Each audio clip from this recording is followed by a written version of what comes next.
विद्यार्थी मित्रांनो, मागील व्हिडिओमध्ये आपण टेक्स्चुअल पॅसेज त्याचा भाग ऍक्टिव्हिटी नंबर 2 आपण या ठिकाणी बघितली. आता आपण ऍक्टिव्हिटी नंबर 3 या ठिकाणी बघणार आहोत. तर ऍक्टिव्हिटी 3 मध्ये हा जो प्रश्न आहे हा कसा सोडवायचा हे आपण बघणार आहोत. तर या ठिकाणी ही ऍक्टिव्हिटी सोडवताना या ठिकाणी A3 and B3 vocabulary based activity use your knowledge of vocabulary. हा तो प्रश्न आहे. हा vocabularyचा प्रश्न सोडवत असताना या ठिकाणी आपल्याला कोणकोणत्या प्रकारचे प्रश्न विचारले जातात ते आपल्याला या ठिकाणी बघायचं आहे. तर ही जी ऍक्टिव्हिटी आहे याच्यामध्ये तुम्हाला वेगवेगळ्या प्रकारचं तुमचं ज्ञान, शब्दसंपत्तीचं ज्ञान तपासलं जातं. ज्ञान तपासण्याचा प्रयत्न या ठिकाणी या ऍक्टिव्हिटी मध्ये केला जातो. साधारणतः याच्यामध्ये find out similar words, match the words with their similar words, अशा प्रकारचे प्रश्न तुम्हाला या ऍक्टिव्हिटी मध्ये विचारले जातात. त्यानंतर दुसरा फाइंड द ऑपोजिट वर्ड्स तुम्हाला या ठिकाणी विचारले जातात. त्यानंतर find out nouns, adjective, verbs, adverbs, present participles, अशा प्रकारचे वेगवेगळे शब्द या ठिकाणी या ऍक्टिव्हिटी मध्ये तुम्हाला विचारले जातात. आणि यातून तुमची या ठिकाणी जी काही शब्द संपत्तीचं तुमचं ज्ञान आहे हे शब्द संपत्तीचं ज्ञान तपासण्याचा या ठिकाणी प्रयत्न केला जातो. आता ऍक्टिव्हिटी नंबर 5. आता या ठिकाणी ऍक्टिव्हिटी नंबर 4 ही 2 अंकासाठी आहे, 2 गुणांसाठी आहे. आणि म्हणून आपण अतिशय व्यवस्थितपणे चांगल्या प्रकारे हा प्रश्न या ठिकाणी सोडवायचा आहे. Use your knowledge of grammar to answer this activity. 2 activities will be given. Each activity will carry 1 marks. 2 activity दिलेली असतात. प्रत्येक ऍक्टिव्हिटी ही 1 गुणांसाठी असते.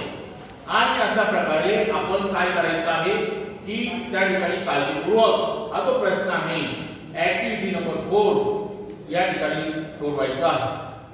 त्यानंतर तुम्हाला ऍक्टिव्हिटी नंबर 5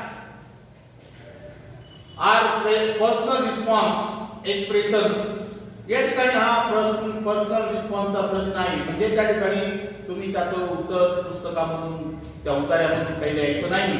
तुम्हाला त्याबद्दल काय वाटतं त्याचं मत तुमचं त्या ठिकाणी तुमच्या भाषेमध्ये मांडायचं आहे. Think carefully and answer this activity in your on words. तुमच्या स्वतःच्या भाषेमध्ये या प्रश्नाचं उत्तर त्या ठिकाणी A5 म्हणजे पर्सनल रिस्पॉन्सचं उत्तर तुम्ही लिहायचं आहे. त्यासाठी तुम्ही ती वाक्यरचना करणार आहात. ती वाक्यरचना त्या ठिकाणी व्यवस्थित आपली असली पाहिजे.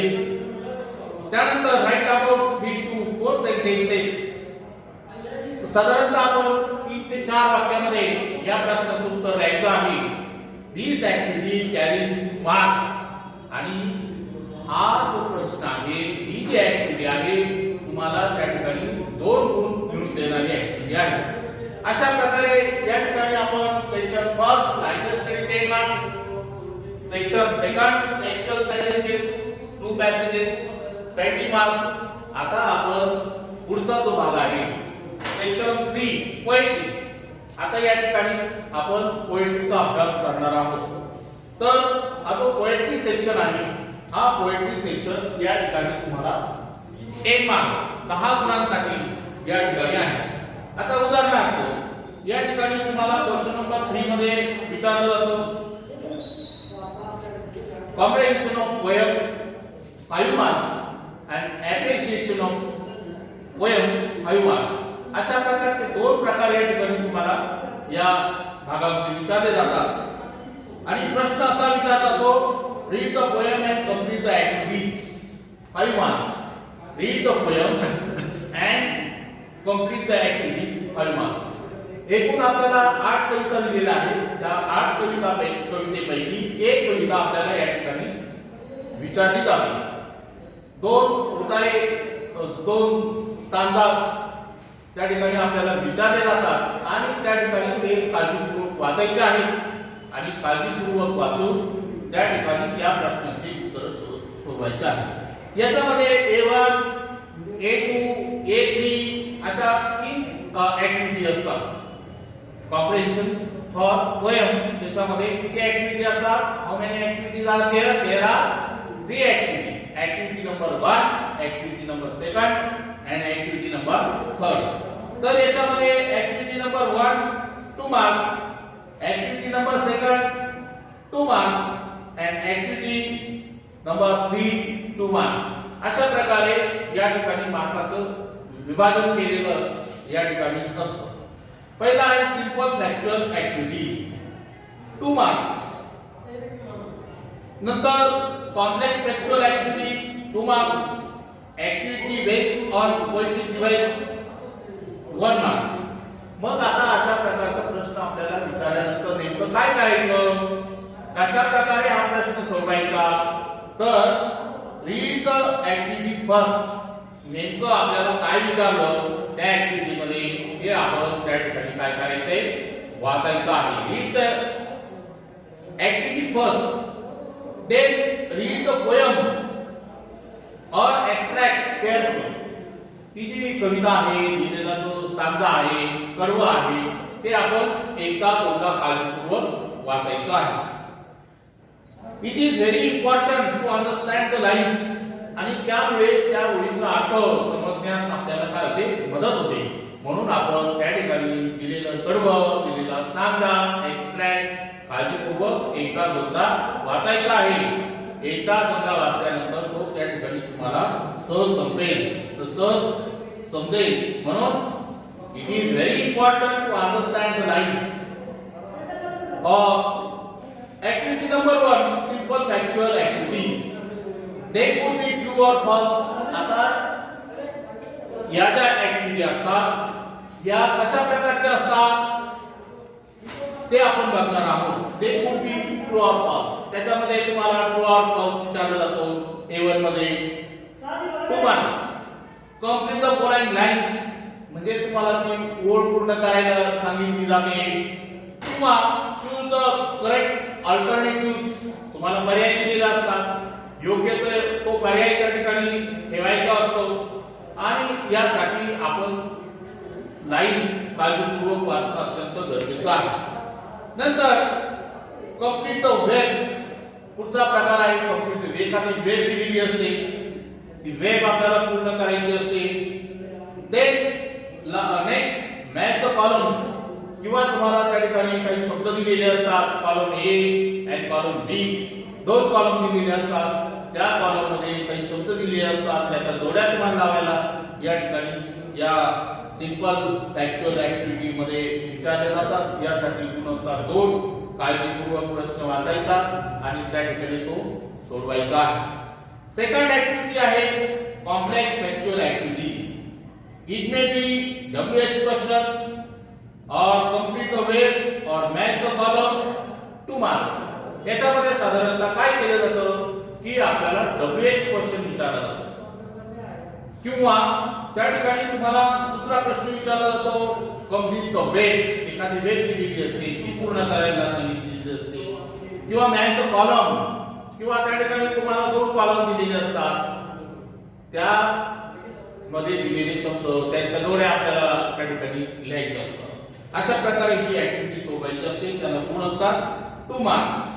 Activity number 3 activity based on poetic devices. ही जी ऍक्टिव्हिटी आहे ही या ठिकाणी या भागावरती विचारली जाते. For example rhyming words, rhyme scheme, figure of speech etcetera. आता या ऍक्टिव्हिटी मध्ये ऍक्टिव्हिटी नंबर 3 मध्ये तुम्हाला काय काय विचारलं जातं हे माहित असणं अत्यंत गरजेचं आहे. तर त्याच्यामध्ये सुरुवातीला त्या ठिकाणी 1 गुणांसाठी रायमिंग वर्ड्स विचारले जातात.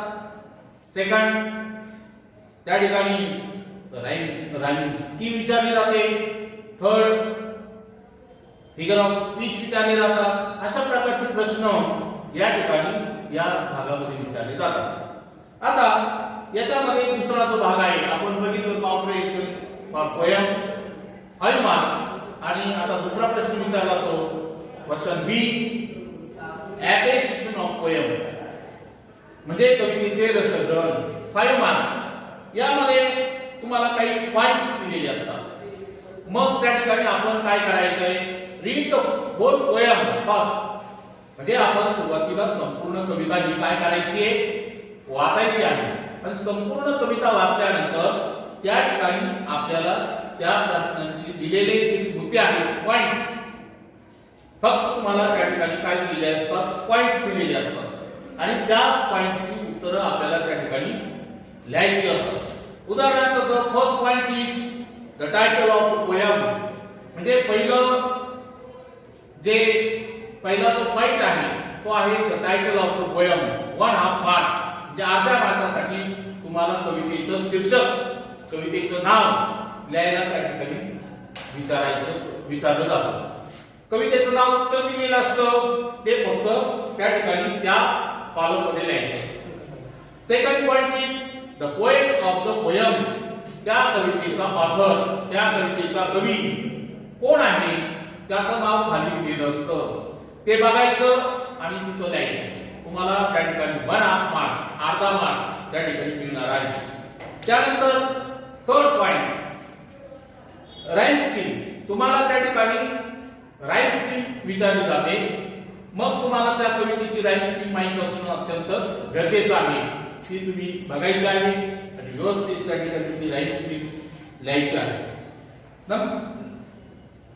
Point number 4 figure of speech आता याच्यामध्ये कोणता फिगर ऑफ स्पीच आहे पुन्हा वाक्य आलेले आहे रिपिटिशन आहे का अल्टरेशन आहे का म्हणजे ते आपण बघायचं आहे योग्य तो फिगर ऑफ स्पीच त्या ठिकाणी लिहायचा आहे फक्त एक लिहिला तरी त्या ठिकाणी चालेल त्याला एक गुण तुम्हाला त्या ठिकाणी मिळेल and last point is theme और सेंट्रल आयडिया तर त्या ठिकाणी शेवटचा जो पॉइंट तो आहे थीम और central idea at least 2 or 3 lines म्हणजे त्या ठिकाणी आपल्याला काय करायची सेंट्रल आयडिया त्या कवितेची लिहायची आहे आणि ती लिहिताना साधारणतः किती ओळीमध्ये लिहायची साधारणतः 2 ते 3 ओळीमध्ये त्या कवितेची मध्यवर्ती कल्पना सेंट्रल आयडिया त्या ठिकाणी लिहायची आहे अशा पद्धतीने आपण आजच्या या भागामध्ये आजच्या या व्हिडिओमध्ये textual passage 20 marks poetry section 10 marks या ठिकाणी आपण बघितलेला आहे उर्वरित भाग आपण पुढच्या व्हिडिओमध्ये बघणार आहोत आणि म्हणून सर्व विद्यार्थ्यांचे पुन्हा एकदा त्या ठिकाणी हार्दिक अभिनंदन सर्व उपस्थित राहिल्याबद्दल घरी राहा सुरक्षित राहा काळजी थँक्यू